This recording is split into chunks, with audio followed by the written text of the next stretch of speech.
ኦሪት ዘጸአት ምዕራፍ 14 እግዚአብሔርም ሙሴን እንዲህ ብሎ ተናገረው። ተመልሰው በሚግዶልና በባህር መካከል በበአልዛፎንም ፊት ለፊት ባለው በፊሃሂሮት ፊት እንዲሰፍሩ ለእስራኤል ልጆች ተናገር። ከእርሱ አጠገብ በባህር ዳር ትሰፍራላችሁ። ፈርዖንም ስለ እስራኤል ልጆች በምድር ይቅበዘበዛሉ፣ ምድረ በዳም ዘጋቻቸው ይላል። እኔም የፈርዖንን ልብ አጸናለሁ፣ እርሱም ያባረራቸዋል። በፈርዖንና በሰራዊቱም ሁሉ ላይ ክብር አገኛለሁ።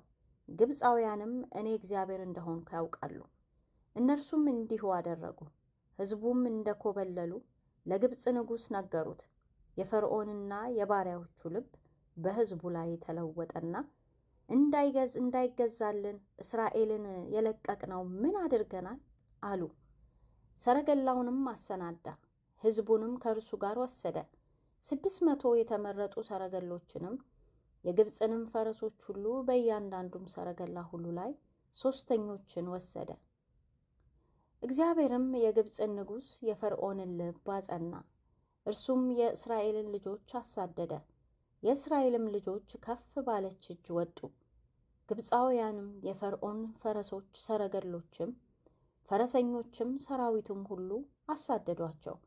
በባህሩ ዳር በበአልዛፎን ፊት ለፊት ባለው በፊሃሂሮት አጠገብ ሰፍረው አገኟቸው።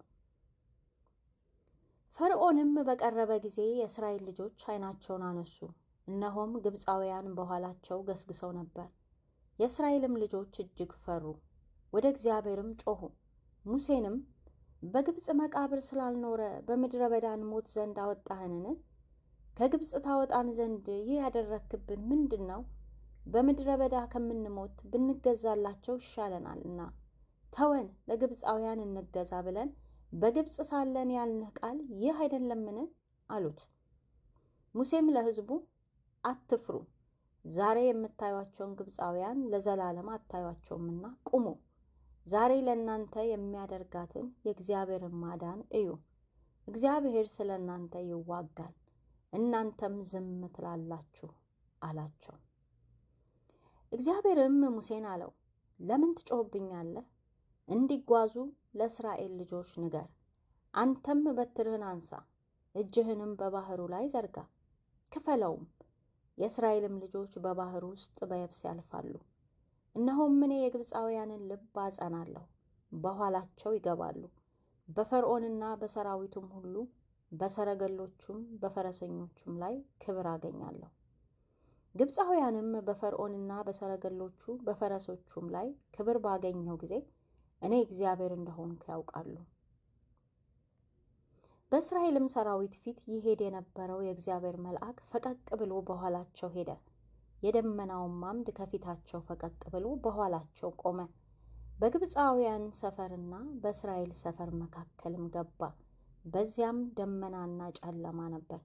በዚህ በኩል ግን ሌሊቱን አበራ። ሌሊቱንም ሁሉ እርስ በርሳቸው አልተቃረቡም። ሙሴም በባህሩ ላይ እጁን ዘረጋ።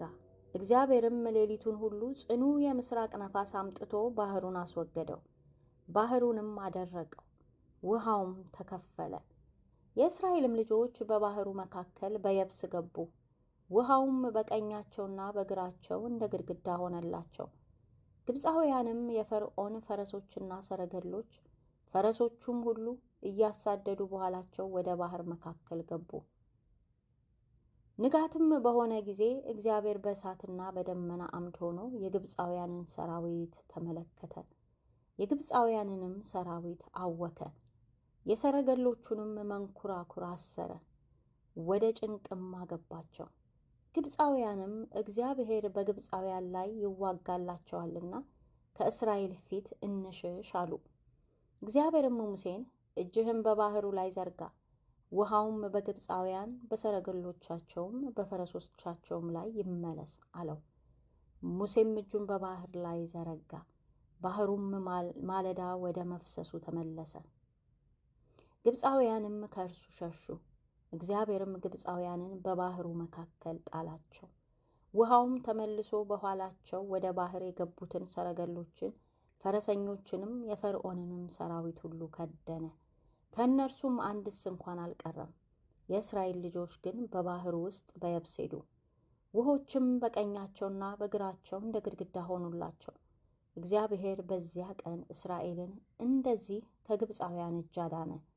እስራኤልም የግብፃውያንን ሬሳ በባህር ዳር አዩ። እስራኤልም እግዚአብሔር በግብፃውያን ላይ ያደረጋትን ታላቂቱን እጅ አዩ። ሕዝቡም እግዚአብሔርን ፈሩ፣ በእግዚአብሔርም በባሪያውም በሙሴ አመኑ።